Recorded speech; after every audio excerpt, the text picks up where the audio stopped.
முன்னெடுப்புகள் நடைபெறுகிறது.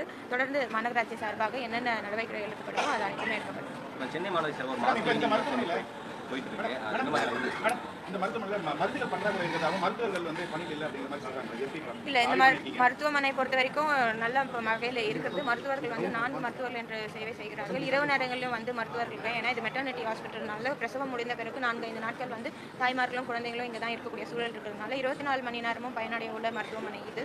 ஸோ மருத்துவர்கள் அனைவருமே இருக்கிறார்கள். அதே போல் மெடிசன்ஸும் வந்து தேவையான அளவு இருக்குது. ஒரு ஆண்டுக்கு 14 லட்சம் என்ற வகையில் வந்து ஒரு பர்டிகுலர் ஹாஸ்பிட்டலுக்கு வந்து மெடிசனுக்காக மட்டுமே வந்து நிதி வழங்கப்படுகிறது.